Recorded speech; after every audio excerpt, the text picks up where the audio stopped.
অর্থাৎ এটা আমরা বলি মুভিটা দেখেই আমি খেতে আসবো। Having watched the movie I will come to eat. দেখেছেন বাক্যটা কত সহজ দেখেন। আপনাকে বলছে, মনে করেন আপনার ছেলেকে বলছেন যে আমার খাবার রেডি, তুমি খেতে আসো। তো সে কি বলছে, মা আমি অঙ্কটা করে তারপর খেতে আসবো, আমি আমার এই পড়াটুকু করে আমি খেতে আসবো। তো তখন কি হবে, এই যে যেভাবে বলছে মুভিটা দেখেই আমি খেতে আসবো, having watched the movie I will come to see, I will come to eat. দেখেছেন, অঙ্কটি করিয়া আমি খেতে আসবো, having done the sum I will come to it.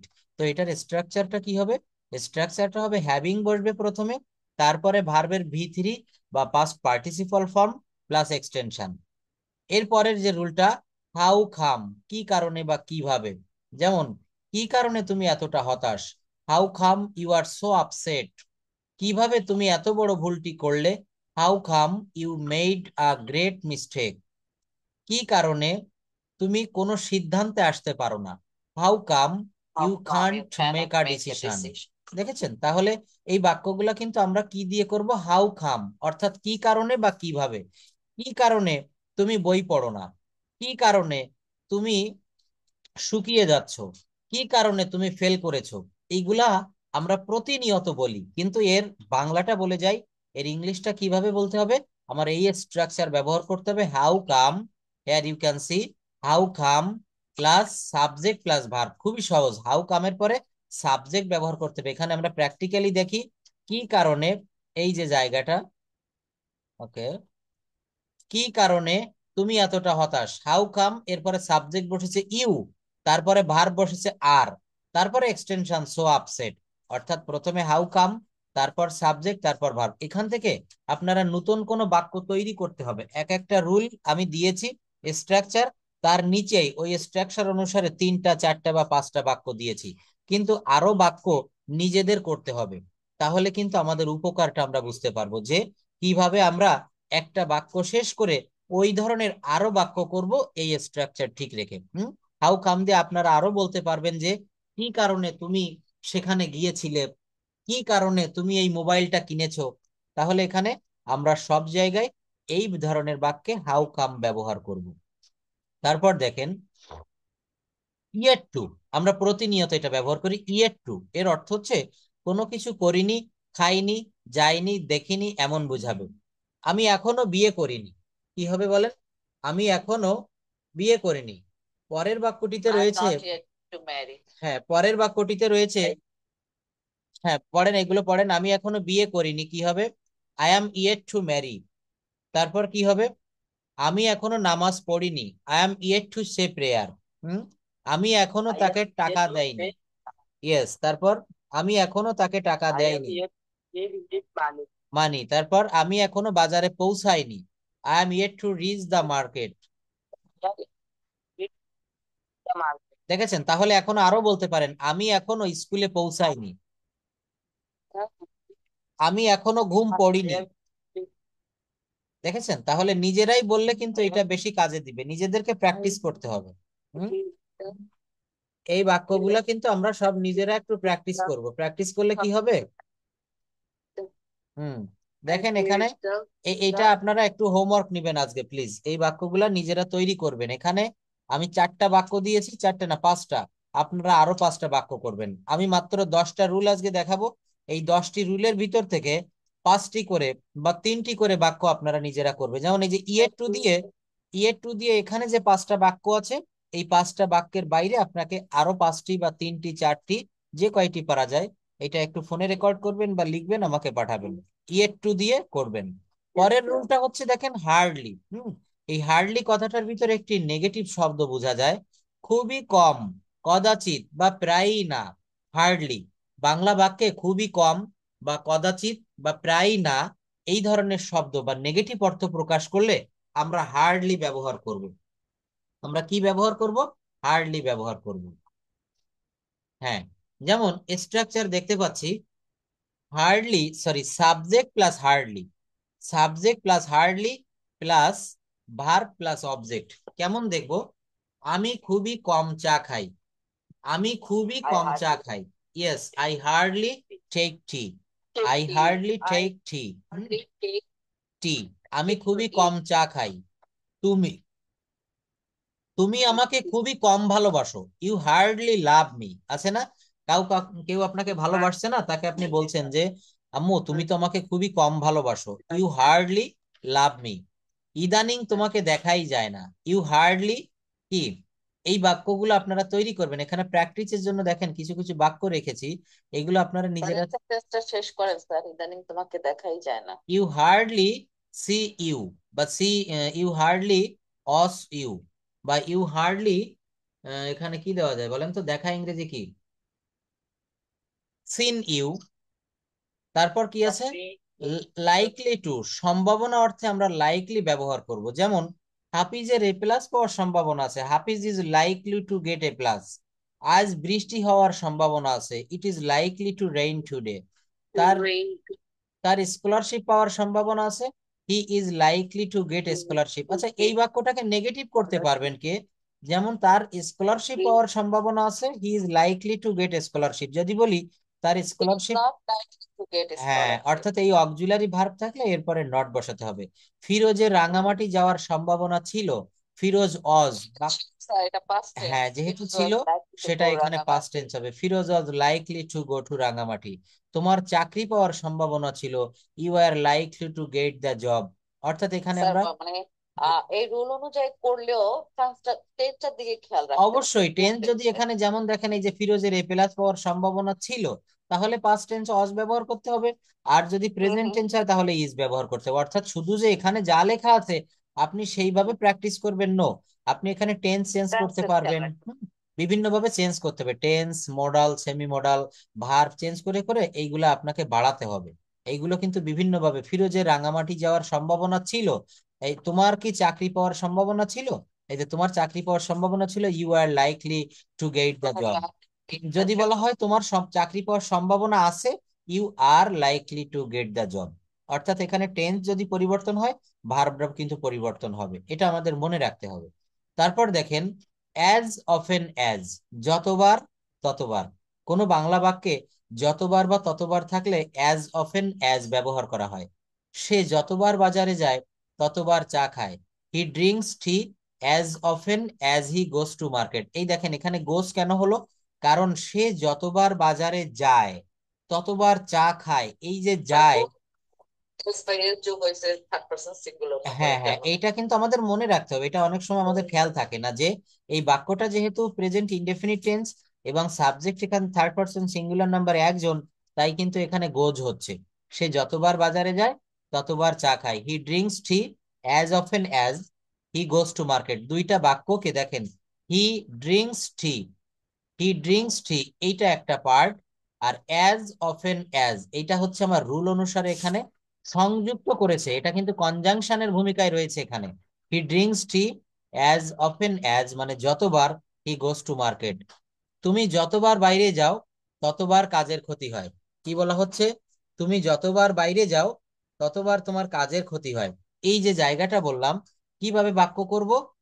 The work is hampered, কাজের ক্ষতি হয়। কিভাবে? As often as you go out, তুমি যতবার বাইরে যাও ততবার কাজের ক্ষতি হয়। আমরা যতবার ভাত খাই ততবার শক্তি পাই, we get energy as often as we eat rice, we get energy as often as we eat rice. অর্থাৎ এখানে আমরা এইভাবে করব। আমি একটু ক্লাস নিচ্ছি, হ্যাঁ একটু পরে কথা বলছি। তো এখানে বলা হচ্ছে যে তুমি যতবার বাইরে যাও ততবার কাজের ক্ষতি হয়, আমরা যতবার ভাত খাই ততবার শক্তি পাই, তাই না? এই বাক্যগুলা কিন্তু আমরা অ্যাজ অফেন অ্যাজ ব্যবহার করে খুব সহজে করতে পারি। তো এখানে যদি আপনাদেরকে বলা হয় নতুন কোনো বাক্য তৈরি করতে, নতুন কোনো সেন্টেন্স, আমরা কি পারবো? একটু চেষ্টা করে দেখি। আমার মনে হয় আমরা নতুন বাক্য তৈরি করতে পারবো। কিভাবে বলেন তো? এই অ্যাজ অফেন অ্যাজ ব্যবহার করে।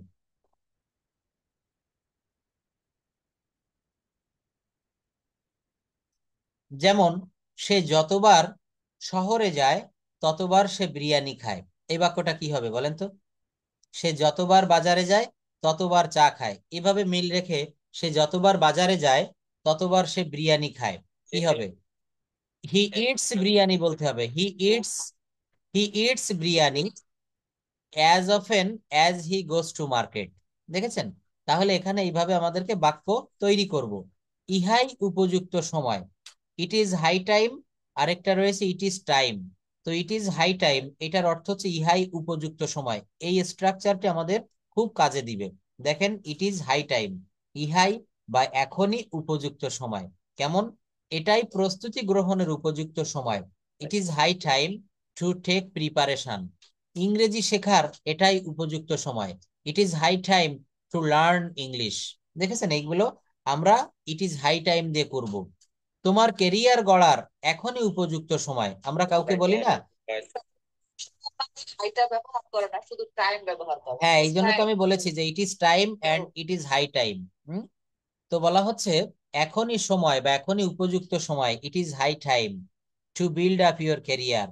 এখনই বীজ বপনের উপযুক্ত সময়। বর্ষাকালে কৃষকরা জমিতে দেখবে যখন বর্ষা হয় তখন বীজ বপন করে। It is high time to sow seeds in the field. তো এই নিয়মগুলা কিন্তু আমরা হাই টাইম ব্যবহার করে করব।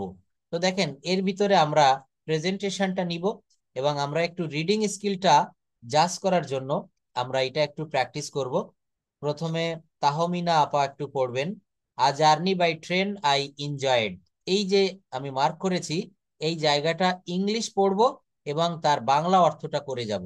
During the last summer vacation I along with my uncle. পড়েন, স্টার্ট নাও। স্যার, স্যার পড়ছি sir. Okay. During the last summer vacation, I, along with my uncle, made a journey by train. Last summer vacation I, along with my আমি এবং আমার uncle একটা journey, train জার্নির আয়োজন করেছিলাম। Thank you. তারপর? From Dhaka to Sylhet, Dhaka থেকে Sylhet. We went there to enjoy the natural beauties of hills and tea garden. সেখানে আমরা আহ প্রাকৃতিক সৌন্দর্য, পাহাড় এবং চা বাগানের প্রাকৃতিক সৌন্দর্য এনজয় করেছিলাম। উই রিচড, যেহেতু স্যার ওয়েন্ট করেছিলাম past tense, we reached the station in time and got into the train. আমরা সময় মতো ট্রেন স্টেশনে পৌঁছে ট্রেন ধরেছিলাম। Fortunately I got my seat beside the window. মানে ফরচুনেটলি মানে কি বলবো তার অর্থটা? আই গট মাই সিট, আমি আমার সিট জানালার পাশেই পেয়েছিলাম। When the guard below the whistle, the train began to move. যখন গার্ড হুইসেল দিল, ট্রেন চলতে শুরু করলো। I kept looking outside through the window. আমি বাহিরের দিকে জানালার বাহিরে তাকিয়ে দেখছিলাম। The train was passing through paddy field and other trees. Train pass করে যাচ্ছিল ধান ক্ষেত এবং অন্যান্য গাছ।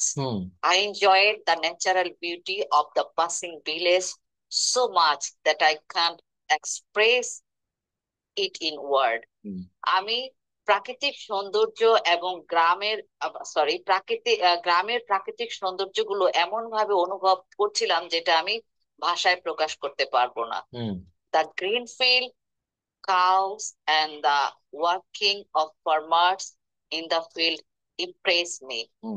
সবুজ মাঠ, গরু এবং কৃষকরা যে কাজ করছিল সেটা আমাকে খুবই ইমপ্রেস করছিল। হ্যাঁ, খুবই ইমপ্রেস করছিল অর্থাৎ আমাদেরকে খুবই অনুপ্রাণিত করছিল, তাই না? হ্যাঁ, ইমপ্রেস শব্দের অর্থ অনুপ্রাণিত। Thank you. দেখেন, আমরা এইভাবে কিন্তু প্রত্যেকে এটা আমরা পড়বো, পড়ে এইখান থেকে আমরা এই ইংলিশ যে সেন্টেন্স গুলা দেওয়া আছে এইগুলা থেকে আমরা বাংলায় অনুবাদ করার চেষ্টা করব। কিভাবে? এইভাবে যে এই যে একটা টেন্স, আগে টেন্সটা বুঝতে হবে। বলা হচ্ছে fortunately I got my seat beside the window. সৌভাগ্যক্রমে আমি আমার আসনটি পেয়েছিলাম জানালার পাশে। এখানে কিভাবে আমরা বুঝবো আসনটি পেয়েছিলাম? কেন বললাম? গেট শব্দের অর্থ হচ্ছে পাওয়া। গেট শব্দের অর্থ হচ্ছে পাওয়া, তো এর পাস্ট ফর্ম বসেছে got. I got my seat beside the window. এখন এটা পুরোটাই পাস্ট টেন্সে আছে। ইয়েস, পুরাটাই পাস্ট টেন্স আছে। Thank you. এই যে ব্যাপারটা আমরা পড়লাম, a journey by train I enjoyed, এই জায়গাটাতে আমি যদি আপনাদেরকে বলি যে আপনি আপনার স্কুল লাইফে একটা ভ্রমণে গিয়েছিলেন, যেটা হতে পারে কক্সবাজার, যেটা হতে পারে সুন্দরবন, যেটা হতে পারে হিল ট্রাক্স এরিয়া। তো এইটার বর্ণনা আপনাকে দিতে হবে, অথবা আপনি যে কোনো একটা বর্ণনা দিলে হবে যে আপনি পিকনিকে গিয়েছিলেন, কখন গাড়ি ছেড়েছিল, সেখানে কি কি উপভোগ করেছিলেন, কি কি পার্টি করেছিলেন। যেমন এখানে পুরাটা আরো একটু নিচে পড়লে আমরা এইটার উপরে কথা বলতে পারবো। তো হোয়েন দ্য ট্রেন স্টপ, এখান থেকে কে পড়তে পারবেন? বেবি আপা পড়বেন না মওদুদ আহমেদ ভাইয়া পড়বেন? স্যার পড়ি। অবশ্যই। When the train stop. Sir আমি পড়ি স্যার। হ্যাঁ অবশ্যই পড়েন, এটা পড়লে বেশি ভালো, আমি একটু বড় করে দেই। হ্যাঁ পড়েন। When the train stop. Stop at a big station. Hmm We ate boiled egg. We bought some magazine also. Hmm Again, the train start moving. moving. Thank you. তারপর Moving. This time. This the okay problem subject. This time the uh, আচ্ছা, scenery this time the scenery was more beautiful. Beautiful. of hills. Hmm Hills. Hmm hmm The hills were covered with green hmm tea garden. Hmm.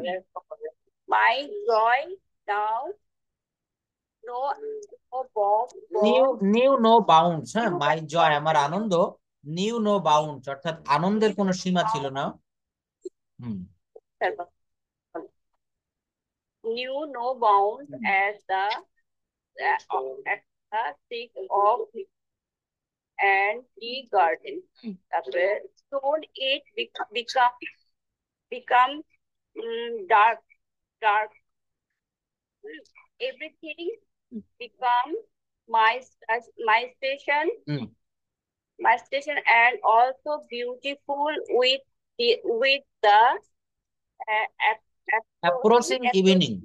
Hmm approaching the evening hmm at 7 p.m. Hmm We reached the station and saw my hmm uncle Fred, uncle Fred writing for us. Hmm. Waiting, waiting, waiting for us. We said really and enjoyed the state of the day. It was the most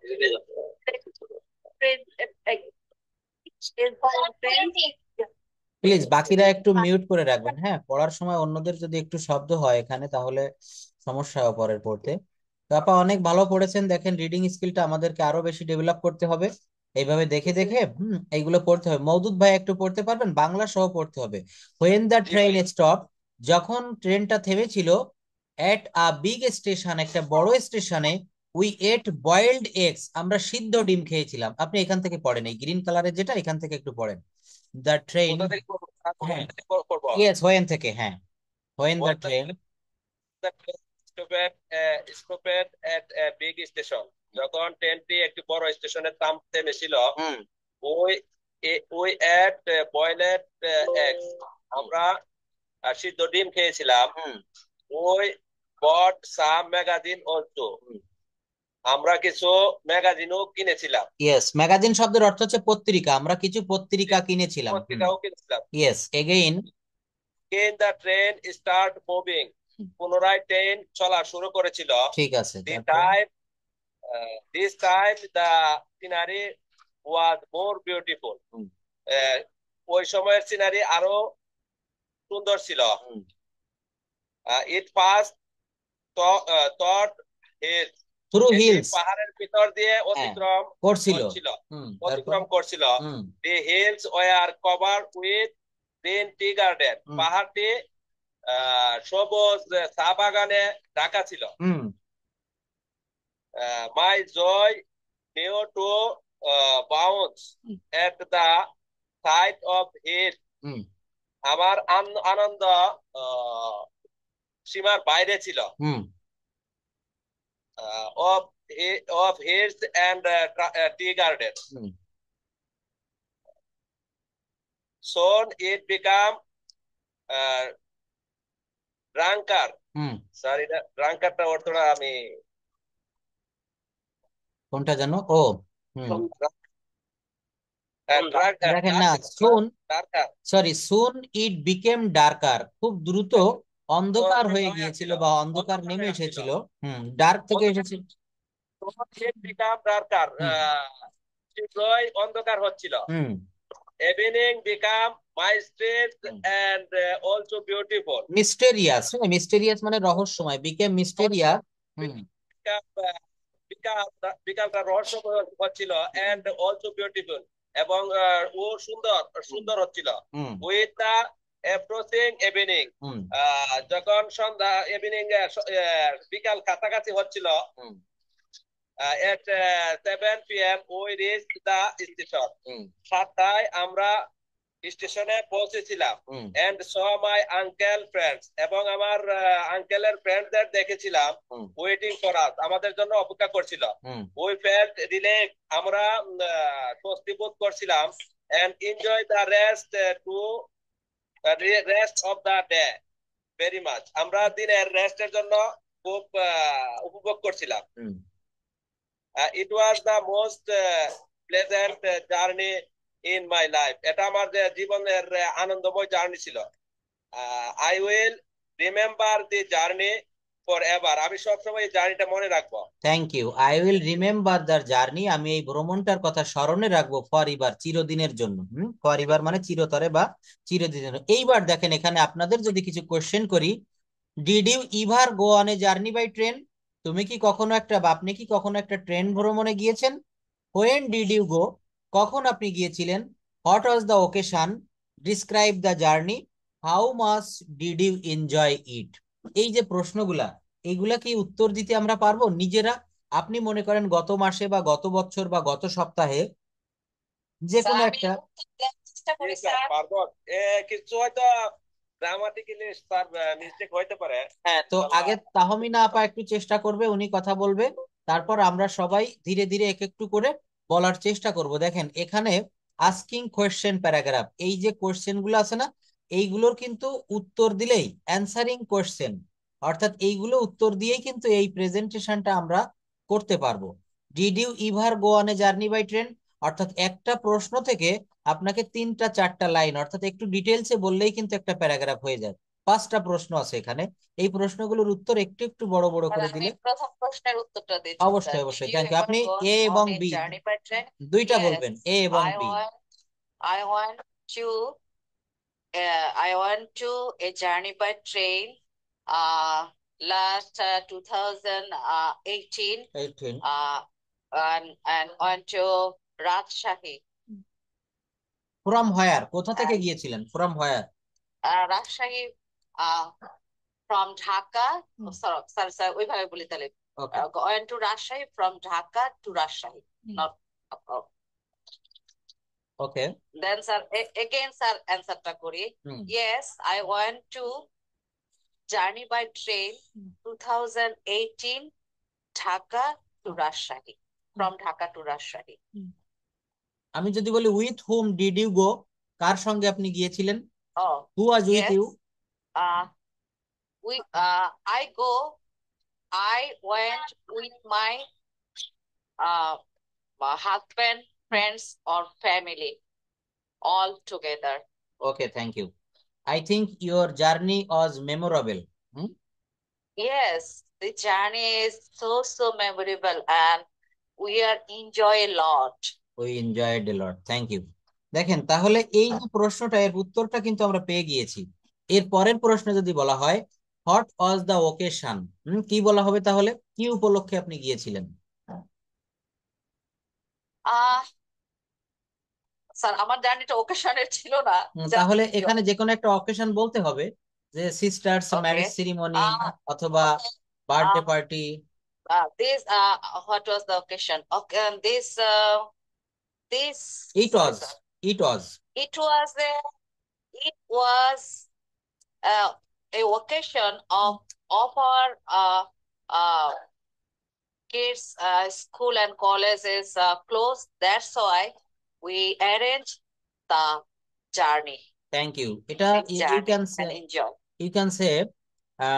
there was no occasion. We arranged the journey without any occasion and for our pleasure. এটাও বলা যায়। For our pleasure. আমাদের আনন্দের জন্য। মাথায় কোনো আসে না। হ্যাঁ হ্যাঁ, এই যে এখনো আসে না, এটা কথা বলতে বলতে যখন আপনি এসে আরো যাবে। বেশি প্র্যাকটিস করবেন তখন এসে যাবে। দেখবেন অটোমেটিকলি এটা এসে যাবে। হ্যাঁ হ্যাঁ, না তারপরও অনেকটা ডেভেলপ হয়েছে, অনেক আগে তো মোটেই আসতো না, এখন দেখছেন চলে আসছে এই যে। হুম, অবশ্যই যতটা বলছেন এটা আগের থেকে অনেক ভালো হয়েছে। আরো বেশি হবে। সাবস্ক্রাইব করে রাখবো। Sylhet journey, Rajshahi journey, Chittagong journey, আমি স্যার অনেক জার্নি করেছি। Thank you. এই জার্নি গুলা ঠিক করবো। ইয়েস, অনেক জার্নি করেছি বাট। তো বেবি আপা আপনি একটু বলবেন যে আপনি কোন কোন জায়গায় জার্নি করেছিলেন, আপনি কি কি ভাবে গিয়েছিলেন, এই যে প্রশ্নগুলোর একটু describe your journey in English. Sir আমি পারবো না স্যার, আমার এখন ওই জিনিসটা হয়নি। হয়নি তাই না? এখানে টেন্সটা আমাদেরকে প্রথমে ব্যবহার করতে হবে। যেমন দেখেন প্রথম লাইনটা একটু যদি বলি, during the last summer vacation, গত গ্রীষ্মের ছুটিতে I along with my uncle made, আমি এই অ্যালং উইথ মাই আঙ্কেল এইটা বাদ দিব, আমি যদি বলি I made a journey by train from Dhaka to Sylhet. দেখেন কত সহজ হলো। এই বাক্যটা একটু আমরা খেয়াল করি, কি বললাম? আই মেড আ জার্নি, আমি একটা ভ্রমণ তৈরি করেছিলাম, বা আই অ্যারেঞ্জড আ জার্নি, আমি একটা ভ্রমণের আয়োজন করেছিলাম। যে ভ্রমণটা ছিল কিসের? বাই ট্রেন, ট্রেনের ভ্রমণ বা ট্রেন ভ্রমণ, ফ্রম ঢাকা টু সিলেট, এবং আমরা গিয়েছিলাম ঢাকা থেকে সিলেটে। দেখেন বাক্যটা কিভাবে আমি সাজালাম, এই বাক্যটা হচ্ছে এইভাবে বলতে হবে যে আমি গত গ্রীষ্মের ছুটিতে একটা ট্রেন ভ্রমণের আয়োজন করেছিলাম এবং আমরা এই ভ্রমণে গিয়েছিলাম ঢাকা থেকে সিলেট, ঢাকা টু সিলেট। পরের বাক্যটা দেখি, উই ওয়েন্ট দেয়ার। দেখেন প্রত্যেকটা জায়গায় টেন্স আমাদেরকে ব্যবহার করতেই হবে, টেন্স ছাড়া আপনি বাক্য গঠন করতে পারবে না। উই ওয়েন্ট দেয়ার এইটুকুর অর্থ কি? আমরা সেখানে গিয়েছিলাম to enjoy the natural beauties. কি করতে গিয়েছিলাম? ন্যাচারাল বিউটিস অর্থাৎ প্রাকৃতিক সৌন্দর্য এনজয় করতে, অর্থাৎ উপভোগ করতে। কোন জায়গার প্রাকৃতিক সৌন্দর্য? Of hills and T gardens, ওই পাহাড়ি অঞ্চলে সিলেটে, ওখানে পাহাড় রয়েছে এবং চা বাগান রয়েছে, এইগুলো দেখতে আমরা সেখানে গিয়েছিলাম। কোন টেন্স? Past tense. তাহলে আপনি টেন্সটা মেনটেন করে খুব সহজে কিন্তু কথাগুলো বলতে পারছেন। এই জন্য বলছি যে আমাদের সর্বাগ্রে টেন্সটা খুব ভালো করে জানতে হবে। যে যত বেশি আমরা টেন্স পারবো আমাদের কথা বলার দক্ষতাটা কিন্তু তত বেশি বেড়ে যাবে। এই জন্য আমি আপনাদের এই কাজগুলো দিয়েছিলাম হোমওয়ার্ক। দেখেন এইগুলা কিন্তু আমি আজকে আবারও প্রত্যেকটা ক্লাসে আমি দেই, আপনাদেরকে কয়েকবার করে এটা দিয়েছি, আপনারা এগুলো একটু। আচ্ছা শীট দিব, আজকে পেয়ে যাবেন, ভিডিও শীট সবই পাবেন, ক্লাস রেকর্ড। এইখান থেকে যদি আমরা প্র্যাকটিস করি দেখেন আমরা কতটা ডেভেলপ করতে পারবো। এই যে বাক্যটা কি লেখা আছে দেখেন তো, সে কি আমটি খেয়েছিল? তাহলে এই বাক্যটা কোন টেন্সে আছে? Anyone can say. এটার আগে অ্যাফার্মেটিভ কি হবে? সে কি আমটি খেয়েছিল, এটা তো প্রশ্নবোধক, তাহলে এর অ্যাসার্টিভ কি হবে? পাস্ট টেন্সে, পাস্ট টেন্সের ইন্টারোগেটিভে আছে। সে আমটি খেয়েছিল, দেখছেন? ম্যাঙ্গো। ইয়েস, না এখানে হি এট দ্য ম্যাঙ্গো, সে আমটি খেয়েছিল, এট হবে। হ্যাঁ এট মানে পাস্ট টেন্সে পাস্ট ফর্মটা হবে আর কি। ইয়েস, ভি2 টা হবে, হি এট দ্য ম্যাঙ্গো, সে আমটা খেয়েছিল। দেখেন দহমিনা আপা আমার কিন্তু এই কথাটা মনে রাখছে যে আমরা এই ধরনের বাক্য যদি কখনো করতে চাই, সে কি আমটি খেয়েছিল, আমরা এটা যদি আমাদের করতে সমস্যা হয়, হ্যাঁ তখন ডিড ব্যবহার করতে হবে, তখন ডিড আসবে। কি আসবে? Did he eat the mango, did he eat the mango, সে কি আমটা খেয়েছিল। তো দেখেন এই যে ডিড কেন নিয়ে আসলাম, প্রেজেন্ট সরি পাস্ট ইনডেফিনিটের টেন্সকে যদি ইন্টারোগেটিভ করতে হয় তাহলে ডিড আসে, আর যদি নেগেটিভ করতে হয় তাহলে ডিড নট আসে। যেমন সে আমটি খেয়েছিল না, তো বাংলাটা তো ওইভাবে বলা যায় না, বলবো সে আমটি খায়নি। কি বলবো? সে আমটি খায়নি। এইটা কি হবে? হি অথবা she did not it the mango. Did ব্যবহার করলে পরের ভার্বটা কিন্তু প্রেজেন্ট ফর্মে চলে আসবে। নিশ্চয়ই আপনাদের এটা মনে আছে। দেখেন এই যে বাক্যটা না, সে কি আমটি খেয়েছিল, আমরা এই বাক্যগুলো যত বেশি প্র্যাকটিস করব আপনি তত বেশি ফ্লুয়েন্ট হতে পারবেন। Did he eat the mango? Did he it, did এর পরে ইট হবে, এট হবে না কিন্তু। Did he eat the mango, হ্যাঁ সে কি আমটি খেয়েছিল। আর যদি বলি নেগেটিভ ইন্টারোগেটিভ, সে কি আমটি খায়নি, তখন কি হবে? ডিডেন্ট হবে। স্যার একটা কথা বলি স্যার। হ্যাঁ অবশ্যই। স্যার ঠিক আছে স্যার, হবে না স্যার? না, এইটা দেখেন সুন্দর একটা কথা আছে এই জায়গায়। তখন আর হবে না। না, কেন হবে না ওইটাও ব্যাখ্যা না, ব্যাখ্যাটা হচ্ছে ডিড দিলে কেন ওখানে ইটস দিব না, কারণ এই বাক্যটা হচ্ছে পাস্ট ফর্মে আছে। যদি এটা প্রেজেন্ট ইনডেফিনিট টেন্সে হতো তাহলে কিন্তু এখানে হি হচ্ছে থার্ড পারসন সিঙ্গুলার নাম্বার একজন, এখানে কিন্তু ইয়েস হতে, যেমন হি ইটস দ্য ম্যাঙ্গো, সে আমটি খায়। হি ইটস দ্য ম্যাঙ্গো, সে ভাত খায়, কি হবে বলেন তো? হি ইট রাইস হবে নাকি হি ইটস রাইস হবে? নিশ্চয়ই ইটস রাইস হবে। কেন ইটস হবে? কারণ সে হচ্ছে থার্ড পারসন সিঙ্গুলার নাম্বার একজন, এবং এইটা একমাত্র প্রেজেন্ট ইনডেফিনিট টেন্সে কিন্তু ভার্বের পরে এস বা ইয়েস বসে, আর কোথাও কিন্তু বসবে না। এই বাক্যটা তো পাস্ট টেন্স, এখানে ডিড দিলে আপনি আর ইটস ব্যবহার করতে পারবেন না। Did he eat the mango, এখানে শুধু ইট হবে। Did he eat the mango, সে কি আমটি খেয়েছিল। আর যদি বলি সে কি আমটি খায়নি, সে কি আমটি খায়নি, didn't he eat the mango. দেখেছেন? তাহারা কি গিয়েছিল, এই বাক্যটা কি হবে? তাহারা কি গিয়েছিল? Did they go? Yes, did they go. এটা নেগেটিভ কি হবে? তাহারা কি যায়নি? Didn't they go? হ্যাঁ, ডিডেন্ট দে গো। আর যদি বলি তাহারা গিয়েছিল, They went. শুধু দে ওয়েন্ট। Thank you. দেখছেন, এই জায়গাটা আমাদের বুঝতে হবে। শুধু যদি বলি তাহারা গিয়েছিল, সাবজেক্ট আর ভার্বের ভি2, তাহারা যায় দে গো, আর তাহারা গিয়েছিল দে ওয়েন্ট। দেখছেন, এই জায়গাটা যদি আমরা বুঝতে পারি যে একটা বাক্য তাহারা কি গিয়েছিল, এটা তো প্রশ্নবোধক আছে, ইন্টারোগেটিভ, এটা আগে আমরা অ্যাফার্মেটিভ করব। তাহারা গিয়েছিল, তাহারা যায়নি, তাহারা কি গিয়েছিল, তাহারা কি যায়নি। এইভাবে দেখেন, আমি একটি গান গাইছিলাম, কোন টেন্স? আগে আপনাকে টেন্সটা আইডেন্টিফাই করতে হবে। বেবি আপা বলেন এটা। এটা পাস্ট টেন্স, কিন্তু পাস্ট কোন টেন্স? আমি একটি গান গাইছিলাম। কন্টিনিউয়াস আপনি কিভাবে বুঝলেন? এটা ইনডেফিনিট হলো না কেন? Thank you. আমি যেটা বলতে চাচ্ছিলাম আপনি বলে দিয়েছেন। আমি একটি গান গাইছিলাম, অর্থাৎ এটা আরো যদি ভেঙে বলি, আমি একটি গান গাচ্ছিলাম, তো গাচ্ছিলাম ওই শব্দটা না ব্যবহার করে এখানে বলেছি আমি একটি গান গাইছিলাম। দেখেছেন? অর্থাৎ পাস্ট টেন্সে, অতীতকালে এই ঘটনাটা, গান গাওয়াটা চলমান ছিল। আমি একটি গান গাচ্ছিলাম বা গাইছিলাম, কি হবে? I was singing a song. I was singing a song. এটা নেগেটিভ করেন তো কি হবে? আমি একটি গান গাচ্ছিলাম না। I was not singing a song. I was not singing a song. আমি কি একটি গান গাচ্ছিলাম? Was I singing a song? Thank you. Was I singing a song. আর আমি কি একটা গান? Was not I singing a song. Maudud ভাইয়া বুঝতে পেরেছেন কিভাবে একটা বাক্যকে আমরা, এই জায়গাটা যদি আপনি বুঝতে পারেন, আপনি আইএলটিএস বলেন, আপনি স্পোকেন বলেন, সব জায়গা আপনার ক্লিয়ার হয়ে যাবে। রাজিন, তুমি কোনো কথা বলছো না কেন? বুঝতে পারছো? Please unmute. Rajin, can you hear me? Okay. তো আমরা একটা বিষয় জানলাম যে কিভাবে আমরা প্রেজেন্ট টেন্স ব্যবহার করে, পাস্ট টেন্স ব্যবহার করে আমরা এই বাক্যগুলো ব্যাখ্যা করছিলাম। উই ওয়েন্ট, বাক্যটা কোন টেন্স? Past tense. কিভাবে? ভার্ব দেখেই চিনলাম, উই ওয়েন্ট দেয়ার, আমরা সেখানে গিয়েছিলাম, to enjoy the natural beauties of hills and T gardens. Baby আপা বলছেন যে স্যার আমার এখনো কথাটা আসছে না, এসে যাবে, আপনি টেন্সটা একটু ভালো করে শেখেন, টেন্সের ব্যবহারটা একটু দেখবেন। 12টা টেন্স সব আমাদের শেখা লাগে না। কয়টা টেন্সের কথা বলেছিলাম? আমরা 7টি টেন্স শিখবো, অর্থাৎ প্রত্যেকটি টেন্সের ইনডেফিনিট এবং কন্টিনিউয়াস আর হচ্ছে প্রেজেন্ট পারফেক্ট টেন্স। মনে আছে তো? প্রেজেন্ট পারফেক্ট টেন্সের ব্যবহারটাও কিন্তু খুবই বিশাল। তো আমরা যে জায়গাতে ছিলাম সেখানে আবার একটু ফিরবো। আমরা একটা রুল দেখেছিলাম, সেটা হচ্ছে ইট ইজ হাই টাইম। কি দেখেছিলাম? ইট ইজ হাই টাইম এর অর্থ হচ্ছে ইহাই উপযুক্ত সময়।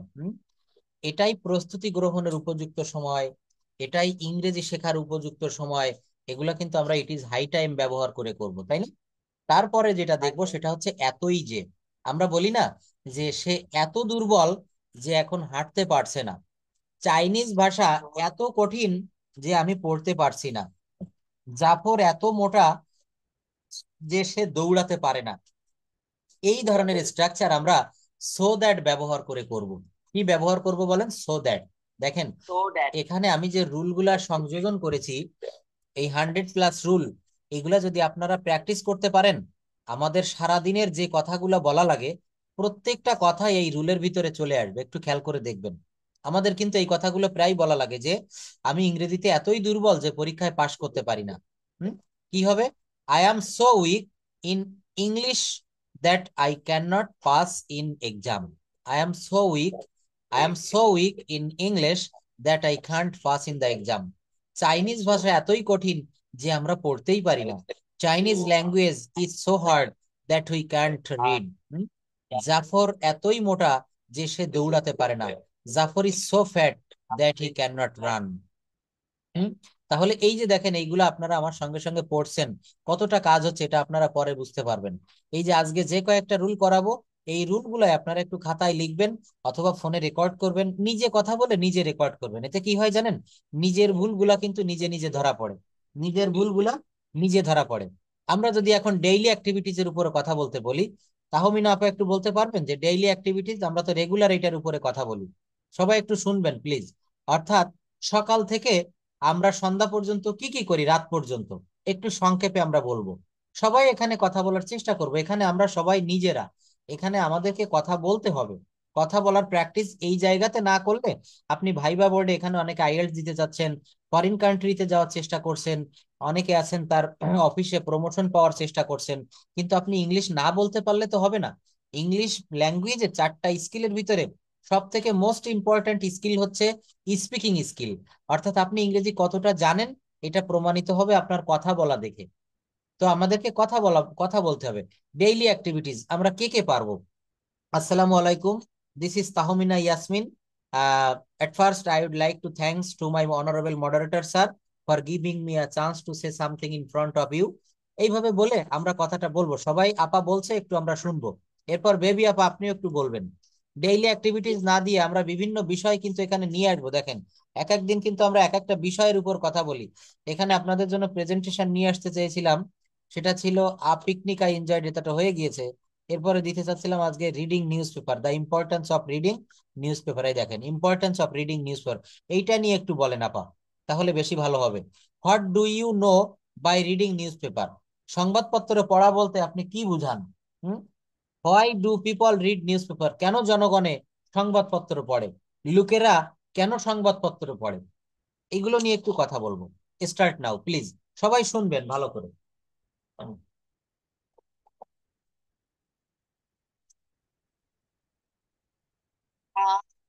Good afternoon, everyone. Okay. How are you all? This is Tamina Yasmin. First, I would like to thank my honorable sir, Mr. Prasan Sharkar, Yes. for giving me such a chance to say a few words about the selected topics of importance of reading newspaper. Reading newspaper is a good habit which provides us to know a lot of essential things of home and abroad.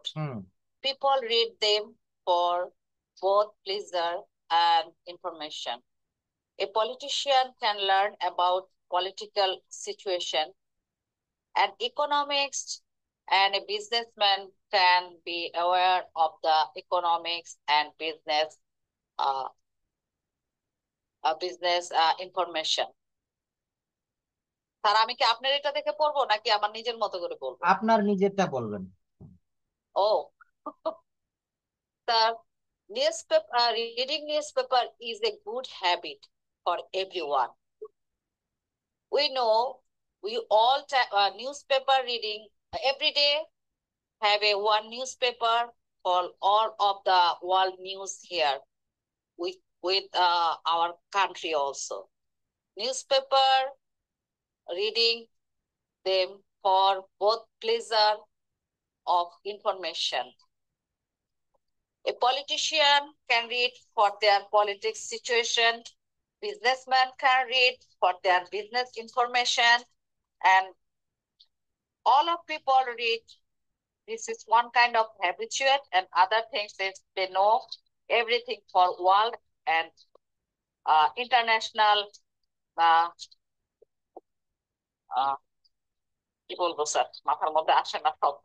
হ্যাঁ, international newspaper, or I read international newspaper every day over online. I newspaper nowadays newspaper, yeah.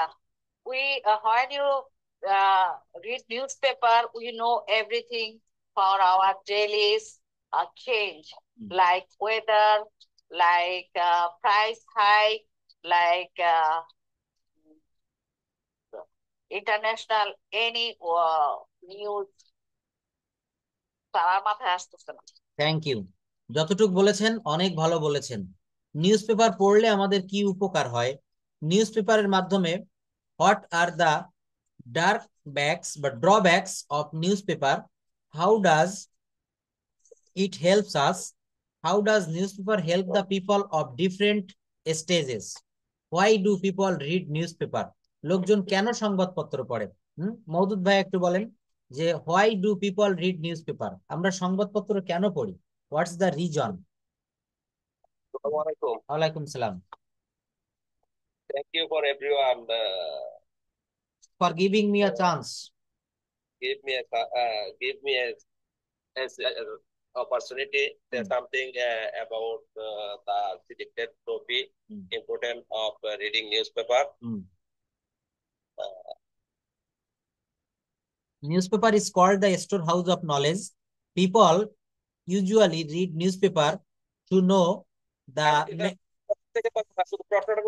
হ্যাঁ, শুধু প্রশ্নটার উত্তর দিলে হবে। কোনটা যে newspaper why do people, হ্যাঁ, why do people read newspaper, জনগণ সংবাদপত্র কেন পড়ে, what's the reason? The newspaper reading, the people now local, international, local, national, and international news.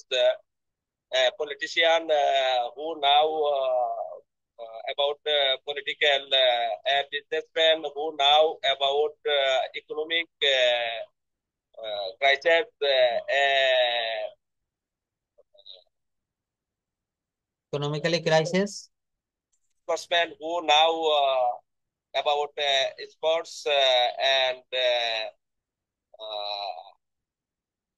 দেখেন, এক কথায় আমরা ইন এ ওয়ার্ড এটা বলতে পারি, সেটা হচ্ছে people read news paper to know the whole world. The news are published for our country and the all over the world. There are many kinds of newspaper, monthly, daily, weekly. We know all the information of the world.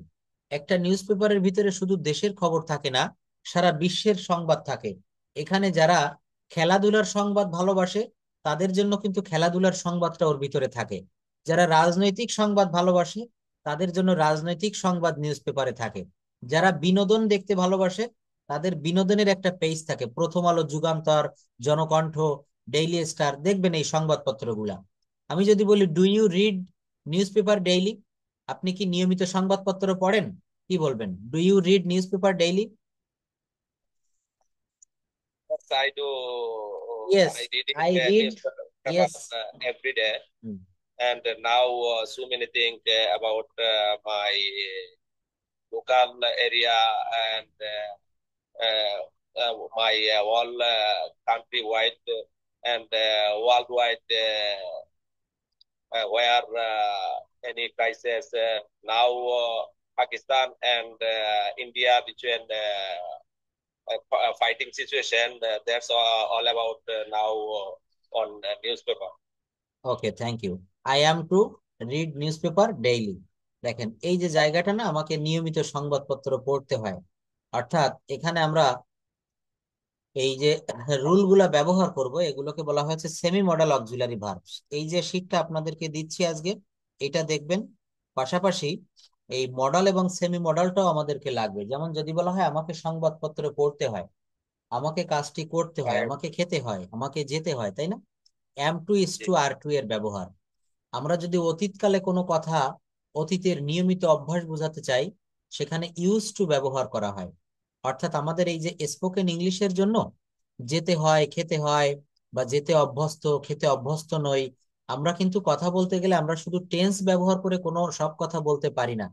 যদি বলা হয় আমি কাজটি করি, এই কথাটা হচ্ছে present indefinite tense ব্যবহার করে বলা হলো আমি কাজটি করি, কি হবে? I do the work. কিন্তু যদি বলা হয় আমি কাজটি করতে পারি, কি হবে বলেন তো? আমি কাজটি করতে পারি, I I can do the work. I can do the work. আমি কাজটি করতে পারি না। I cannot do the work. যদি বলা হয় আমাকে কাজটি করতে হয়, I am to do the work. I am to do the work. তো এই যে অ্যাম টু এর একটা ব্যবহার করলেন, এটা কিভাবে আনলেন? এখানে হঠাৎ করে অ্যামটা কেন আসলো? বা এই যে am to, is to, are to এর ব্যবহার, এটা কি? এটাকে কি বলা হয়? এটা হচ্ছে সেমি মডাল। Modal auxiliary. হ্যাঁ, এগুলো মডাল বলা হয়। তো এগুলাকে বলা হচ্ছে এখানে সেমি মডাল ভার্বের ব্যবহার। সেমি মডাল অক্সিলারি ভার্বস কিছু কিছু রয়েছে, যেমন can, could, shall, should, may, might, will, would, এগুলো হচ্ছে ডিরেক্ট ভার্ব, অর্থাৎ অক্সিলারি ভার্বের ভিতরে এগুলো হচ্ছে মডাল অক্সিলারি ভার্ব। আর এই মডাল অক্সিলারি ভার্বের পাশাপাশি কিছু ভার্ব ব্যবহৃত হয় যেগুলোকে বলা হচ্ছে সেমি মডাল অক্সিলারি ভার্বস। যেমন এখানে একটু দেখবো আমরা। এখানে বলা হচ্ছে, দেখেন, I am not, use to এর ব্যবহার।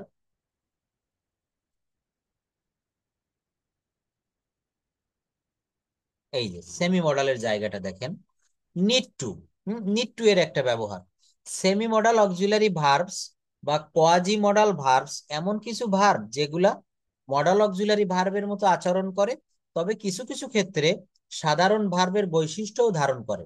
এদের প্রধানত ব্যবহার করা হয় বিভিন্ন মতামত, অনুমতি, বাধ্যবাধকতা, সম্ভাবনা ইত্যাদি প্রকাশ করতে। যেমন সাধারণ সেমি মডাল ভার্বগুলো রয়েছে need to, dare to, have to, use to, এইগুলা। নিড টু দিয়ে করা হয় বাক্য কিভাবে? প্রয়োজন বা বাধ্যবাধকতা বুঝালেন, আমার সেখানে যাওয়া দরকার। এখানে আপনি কি কোনো টেন্স ব্যবহার করে এই বাক্যটা করতে পারবেন বলেন তো? আমার সেখানে যাওয়া দরকার, আই নিড টু গো দেয়ার। অর্থাৎ এই নিড টু একটা ভার্ব আর গো একটা ভার্ব। তো গোটা হচ্ছে এখানে মেইন ভার্ব, আর এই নিড টু এটা হচ্ছে একটা মডাল ভার্ব, এবং এটাকে বলা হচ্ছে সেমি মডাল ভার্ব। এটাকে অপর একটা নামে বলা হয় কোয়াজি মডাল ভার্ব। কোয়াজি মানে হচ্ছে অর্ধেক। যেমন প্যাসিভের ভিতরে একটা প্যাসিভ রয়েছে কোয়াজি প্যাসিভ। তারপর কি আছে দেখেন, এইটাকে আবার নেগেটিভ করা যায়। আমার সেখানে যাওয়া দরকার বা আমাদের সেখানে যাওয়া দরকার, we need to go there. আর আমাদের সেখানে যাওয়া দরকার না, উই নিডেন্ট বা we need not to go there. এটাকে আপনি প্রেজেন্ট ইনডেফিনিট টেন্সের অক্সিলারি ভার্ব এনেও করতে পারেন, we do not need to go there, we do not need to go there. তারপর দেখেন, সাহস প্রকাশ বা চ্যালেঞ্জ প্রকাশ করার জন্য ব্যবহার করা হয় ডেয়ার টু। সাহস প্রকাশ করার জন্য কি ডেয়ার ব্যবহার করা হয়? যেমন সে কঠিন পরিস্থিতিতেও সত্য বলার সাহস করে, he dares to speak the truth even in difficult situation. দেখেছেন, এটা হচ্ছে কি, সে কঠিন পরিস্থিতিতেও সত্য বলার সাহস করে। সে কঠিন পরিস্থিতিতে সত্য বলার সাহস করে না, he doesn't dare to speak the truth in difficult situation. Have to দিয়ে একটা বাক্য করেন, হ্যাভ টু কি দাঁড়ায়? বাধ্যবাধকতা। যেমন কালকের মধ্যে আমাকে এই কাজ শেষ করতেই হবে, I have to finish this project by tomorrow. I have to finish this project by tomorrow. I have to, I have not to finish this project by tomorrow. অতীতকালের অভ্যাস বা অবস্থা বোঝালে তখন কি ব্যবহার করব? ইউজ টু ব্যবহার করব, ইউএসইডি, ইউজ টু। যেমন দেখেন, সে ছোটবেলায় ক্রিকেট খেলতো, হি use to play cricket when he was young. বলেন তো, আমি ছোটবেলায় প্রতিদিন মাঠে খেলা করতাম, এটা কি হবে? Who can say? Anyone can say. আমি ছোটবেলায় মাঠে ক্রিকেট খেলতাম বা আমি ছোটবেলায় মাঠে খেলা করতাম, বলেন তো? I used to play cricket in when the I field when I was young. তারপর বলেন, আমি প্রতিদিন একটি ডিম খাইতাম। I used to eat egg every day. সবাই বলবেন, আমি প্রতিদিন নদীর তীরে হাঁটতাম। I used to the walk bank of the river. The bank of the river. হ্যাঁ, ব্যাংক অফ দ্য রিভার শব্দের অর্থ হচ্ছে নদীর তীরে। আমি প্রতিদিন একটি করে অঙ্ক করতাম। To a sum every day. আমি প্রতিদিন অঙ্ক করতাম না। I don't use to come every day. না, ডোন্ট ইউজ টু দিলে প্রেজেন্ট টেন্স হয়ে গেল। আই ডিডেন্ট ইউজ টু কি দিতে হবে? আই ডিডেন্ট ইউজ টু, অথবা অথবা I used to, I use to do some everyday. সে প্রতিদিন ক্রিকেট খেলতো, কি হবে? He use to He play used cricket to everyday. play every day. Everyday, দেখেছেন? তাহলে এগুলো আমরা অতীতকালের নিয়মিত অভ্যাস বোঝালে ইউজ টু ব্যবহার করব। আর নিড টু বা হ্যাভ টু এর অর্থ হচ্ছে দরকার। ইনফিনিটিভ বসে, এই যে মেইন ভার্বের মতো ব্যবহার করে কখনো কখনো। কিভাবে সেটা হয় আমরা একটু দেখব। নিড টু বা হ্যাভ টু এর পর সাধারণত ভার্বের মতো ইনফিনিটিভ টু ব্যবহৃত হয়। যেমন আই নিড টু গো নাও, এটার বাংলা অর্থ কি? আই নিড টু গো নাও, আমার এখন যাওয়ার দরকার। আর আমার এখন যাওয়া দরকার না, I need not to go now. এই দেখেন, ডেয়ার এবং নিড কিছু কিছু ক্ষেত্রে মডাল অক্সিলারি ভার্বের মতো সরাসরি ভার্বের ব্যবহার করতে পারে। He need not apologise. টেন্স এর ব্যবহারে আমরা কিভাবে দেখব? সেমি মডাল ভার্বগুলোর সাথে টেন্স অনুযায়ী পরিবর্তিত হয়। উদাহরণ, I had to leave early yesterday. Semi modal auxiliary ভার্বগুলো বিশেষ পরিস্থিতিতে মডাল অক্সিলারি ভার্ব এবং সাধারণ ভার্বের ভূমিকা পালন করে। এগুলো সঠিক ব্যবহার ইংরেজি ভাষার বিভিন্ন জটিল অর্থকে সহজভাবে প্রকাশ করে। ইংরেজি ভাষার যে জটিল অর্থগুলো রয়েছে সেগুলো সহজভাবে প্রকাশ করে এই মডাল এবং সেমি মডাল। তো দেখেন, এখানে আমরা আরো একটা দুইটা রুল একটু দেখতে পারি। সেটা হচ্ছে আমি ভাবছি। যেমন আমি ভাবছি এই মাসে একটু ভ্রমণ করতে যাব। আমি ভাবছি একটা ইংরেজির কোর্সে ভর্তি হব। আমি ভাবছি তোমার সঙ্গে ফোনে কথা বলবো। কিভাবে বলবেন এইগুলা? এগুলা হচ্ছে আই থিঙ্ক অফ প্লাস ভার্বের পর আইএনজি প্লাস এক্সটেনশন। আমি ইংরেজি শিখবো বলে ভাবছি। মনে মনে আপনি এই বাংলাটা বললেন যে আমি ইংরেজি শিখবো বলে ভাবছি। এটা কিভাবে ইংলিশে ট্রান্সলেট করবেন? I think of learning English. I think of learning English. দেখেন, প্রথমে আপনাকে আই থিঙ্ক অফ এইটা ব্যবহার করতেই হবে। এরপরে যে ভার্বটা বসাবেন এই ভার্বের সঙ্গে কিন্তু আইএনজি হবে। ভার্বের সঙ্গে কি হবে বলেন? ING. I think of learning English. I think of over the phone. I think of talking over the phone. আমি ফোনে কথা বলবো বলে ভাবছি। আমি এক কাপ চা খাবো বলে ভাবছি। I think of having a cup of tea. এখানে হ্যাভিং কেন হলো বলেন তো? এখানে হ্যাভ মানে কিন্তু পান করা, অর্থাৎ তরল পদার্থ পান করার ক্ষেত্রে ড্রিঙ্ক দেওয়া যায়, হ্যাভ দেওয়া যায়। হ্যাভিং, এখানে হ্যাভের অনেক অর্থ হয়। এই যে I think of having a cup of tea, আমি এক কাপ চা খাবো বলে ভাবছি। আপনি মনে করেন রান্না করছেন, রান্না করতে করতে ভাবছেন যে আমি এখন একটু বিশ্রাম নেব বলে ভাবছি। আমি এখন একটু মোবাইল ফোনে তার সঙ্গে কথা বলবো বলে ভাবছি। এই কথাগুলো আমরা আই থিঙ্ক অফ ব্যবহার করব। আমি আমি পবিত্র কুরআন তেলাওয়াত করব বলে ভাবছি। আই থিঙ্ক অফ রিসাইটিং দা হোলি কুরআন। দেখেছেন? তাহলে এইগুলা, এই স্ট্রাকচারটাকে বলা হয় থিঙ্ক অফ এর একটা ব্যবহার। থিঙ্ক অফ, এখানে প্রতিদিন আমরা অল্প অল্প করে স্ট্রাকচার পড়বো, বেশি না। 100টি রুল পড়তে আমরা 3-4 দিনে আমরা এই ক্লাসটা কভার করতে পারবো। এখানে একটা শুড হ্যাভ দেখেন। শুড হ্যাভ শব্দের অর্থ হচ্ছে উচিত ছিল। শুড হ্যাভ শব্দের অর্থ কি বলেন? উচিত ছিল। যেমন আমার কম্পিউটার শেখা উচিত ছিল। I should have learn computer. আপনি এখানে বিদেশ গিয়েছেন, ভালো ইংরেজি পারছেন না, আপনি মনে মনে বলছেন যে আমার দেশে থাকতে ইংরেজি শেখা উচিত ছিল। আমার পরীক্ষায় ভালো করার জন্য কঠোর পড়াশুনো করা উচিত ছিল। তোমার দেশের জন্য কিছু করা উচিত ছিল। এগুলো কিভাবে করবেন? I should have learn computer. তারপর কি? রানার পরীক্ষায় প্রথম হওয়া উচিত ছিল। Rana should have stood first in the exam. তোমার দেশের জন্য কিছু করা উচিত ছিল। You should have done something for the country. দেখছেন, you should have done something for the country. তাহলে যদি বলা হয় তোমার দেশের জন্য কিছু করা উচিত ছিল না, কি হবে বলেন? নেগেটিভ কি হবে? You shouldn't have. Yes, you shouldn't have. হ্যাঁ, ইউ শুডেন্ট হ্যাভ, বাক্যটা হবে you shouldn't have done done something for your country. তো দেখেন, এই স্পোকেনের রুলগুলো আমরা প্র্যাকটিস করলে কেন পারবো না বলেন? এবং দেখেন, এখানে যে 100টা রুল আপনাদের জন্য দিয়ে রাখা হয়েছে না, এটা হচ্ছে রুল 18, 18 নম্বরের রুল। এমন 100টা রুল দিয়েছি যে রুলগুলা আমরা প্রতিনিয়ত কথা বলতে গেলে কাজে লাগে, এর বাহিরে কিন্তু অযথা কিছু দেওয়া হয়নি। এই কথাগুলো কি আমাদের লাগে না? দেখেন, আমার কম্পিউটার শেখা উচিত ছিল, এই বয়সে এসে আমরা অনেকে বলতে বুঝতেছি যে আমার ইংরেজি শেখা উচিত ছিল। হুম। তাহলে এইগুলা কিন্তু আমরা এই স্পোকেন রুল গুলো অবশ্যই শিখবো। তো একদিনে বেশি শিখলে আমাদের মনে থাকবে না। এই যে যে রুল গুলো আজকে শিখালাম না, ড্রাইভিং শিখে তারপরে বিদেশে যাওয়া উচিত মন ইয়েস, থেকে। এইটা আমি গতকালও ফেসবুকের একটা পেজে দেখেছিলাম, ঠিক আপনার এই তিনটা কথাই একজন লিখেছে যে আগামী ভবিষ্যতে টিকে থাকতে গেলে ইন্টারন্যাশনাল সিটিজেন, গ্লোবালাইজেশনের যুগে যদি নিজেকে ভালো কিছু উপহার দিতে হয়, এই তিনটা জিনিস জানতেই হবে: ইংরেজি ভাষা, ড্রাইভিং, আর আরেকটা হচ্ছে কম্পিউটার। ঠিক। কম্পিউটার না জানলে গ্লোবাল বিশ্বের সাথে স্যার তাল মিলিয়ে চলা যাবে না। ড্রাইভিং না জানলে স্যার কোথাও যাওয়া যাবে না। কোথাও যদি যাওয়া না যায় তাহলে তো স্যার চাকরি বাকরি কাজ সব দিকে সবই স্থগিত হয়ে যায়। সবই স্থবির হয়ে যাবে। Thank you. দেখেন, বিশেষ করে ফরেন কান্ট্রি, উন্নত